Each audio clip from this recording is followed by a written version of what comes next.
कि बच्चों अगर तुमको मुझसे लड़ना है तो जिंदा तो रहो। सही बात। अपनी जान क्यों लेते हो? अपील की थी, लेकिन ये कुछ अखबारों के उत्तेजना पूर्वक जो खबर दी गई, जाने उससे गई। और गोली का हमने तो ये दिल्ली पुलिस को यहाँ तक कहा था कि गोली तक नहीं छुकी थी।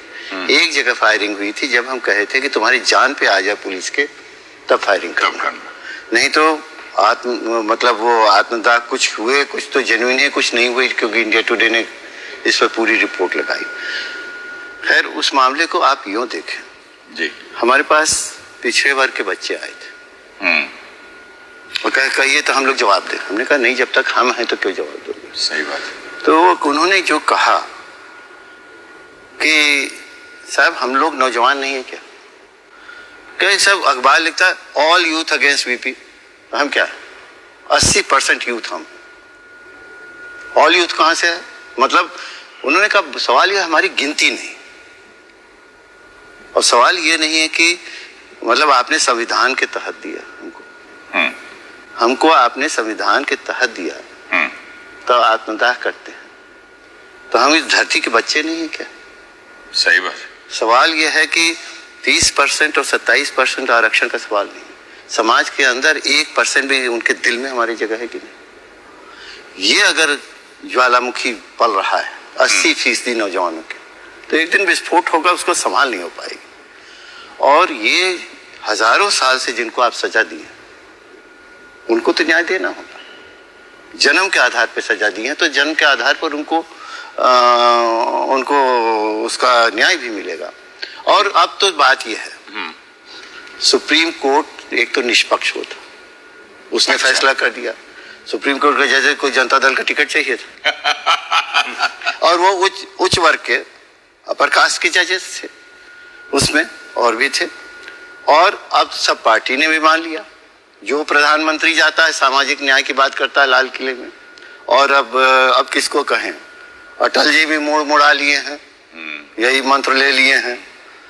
अब सब ने स्वीकार कर लिया है इस बात को, तो अब कोई बहस उसमें नहीं रह गई। और पत्रकारों ने जिस तरह किया, अगर उसका 10% भी जो सुप्रीम कोर्ट जजमेंट ने दिया 10% भी लगते वो अखबार लिखते तो इन बच्चों की जान नहीं जाती। उस समय में तो हमारी मिनिस्ट्री थी जी, सोशल वेलफेयर मिनिस्ट्री थी और बीपी सिंह जी प्रधानमंत्री थे।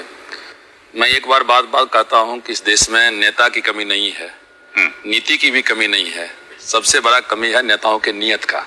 लेकिन इस देश में एक नेता है जिसका नाम बीपी सिंह है, जिसके पास में नेतृत्व की भी क्षमता है, नीति भी है और नियत भी साफ है।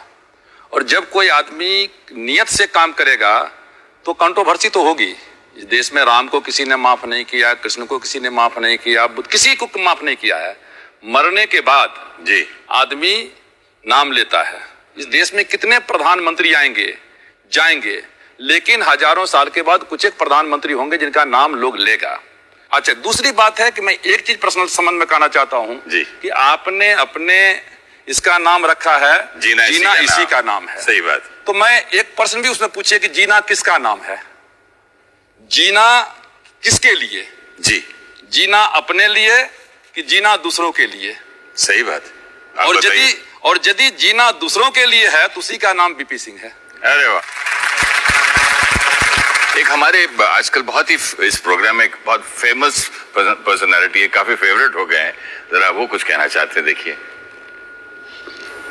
माननीय बीपी सिंह जी सामाजिक न्याय के पहरुआ के रूप में जो मंडल कमीशन की अनुशंसा को डस्टबिन में लोगों ने भेजा था उसको आपने लागू किया, तो आपको देश भर के दबे कुचले पिछड़े लोग एक राजा के रूप में नहीं, एक मसीहा के रूप में आपको देखना शुरू किया।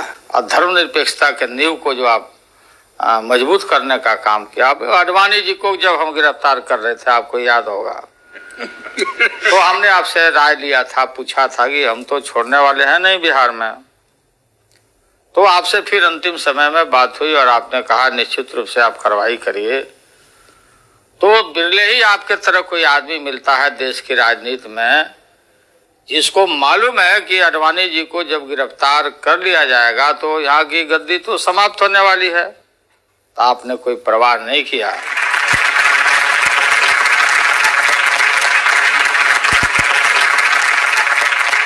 तुम्हारी ही मर्जी का हुक्म दूंगा ताकि मेरी हुकूमत चलती रहे।